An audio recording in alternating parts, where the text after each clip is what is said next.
ইউক্রেনে এ যাবৎকালের সবচেয়ে বড় আকাশ হামলা চালায় রাশিয়া। কিয়েভের মন্ত্রিপরিষদ ভবনে আগুন লাগার খবর এলেও মেয়র ভিটালি ক্লিচকো ও ইউক্রেনের স্থানীয় গণমাধ্যমে উঠে আসে ভিন্ন চিত্র। রুশ সংবাদ মাধ্যম আরটির বিশ্লেষণে বলা হয়, সরকারি ভবন নয় বরং দুটি সামরিক শিল্প কারখানাই ছিল মস্কোর মূল লক্ষ্য। প্রতিহত ড্রোনের ধ্বংসাবশেষ সরকারি ভবনে পড়ে ক্ষয়ক্ষতি ঘটে।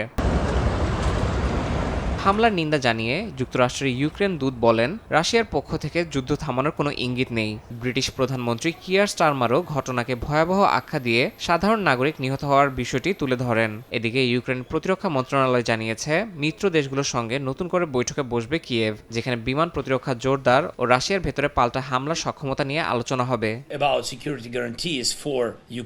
এদিকে ইউক্রেনের প্রেসিডেন্ট ভলোদিমির জেলেনস্কি অভিযোগ করেছেন, গত মাসে আলাস্কায় ট্রাম্প পুতিন বৈঠকে কিয়েভকে পাশে রাখা হয়নি, যা মস্কোর জন্য কূটনৈতিক সাফল্য বয়ে এনেছে। তার দাবি, রুশ প্রেসিডেন্ট যুক্তরাষ্ট্রকে ব্যবহার করে আন্তর্জাতিক অঙ্গনে নিজের অবস্থান শক্ত করার চেষ্টা করছেন। জেলেনস্কি একই সঙ্গে ইউরোপীয় দেশগুলোর কাছে রাশিয়ার জ্বালানি বাণিজ্য বন্ধ করার আহ্বান জানান। অন্যদিকে রাশিয়ার অর্থনীতি ভরাডুবির হুমকি দিলেন মার্কিন প্রেসিডেন্ট ডোনাল্ড ট্রাম্প। হোয়াইট হাউসে সাংবাদিকদের সঙ্গে আলাপকালে তিনি জানান, রাশিয়ার বিরুদ্ধে নতুন ধাপে আরও কঠোর অর্থনৈতিক নিষেধাজ্ঞার কথা ভাবছে ওয়াশিংটন। এরই অংশ হিসাবে যুক্তরাষ্ট্র ও ইউরোপ একসঙ্গে রুশ জ্বালানি আমদানিকারক দেশগুলোর উপর অতিরিক্ত শুল্ক আরোপের পরিকল্পনা করছে। যুক্তরাষ্ট্রের অর্থমন্ত্রী জানান, এই পদক্ষেপ রাশিয়ার অর্থনীতিকে ধসের মুখে ঠেলে দিতে পারে।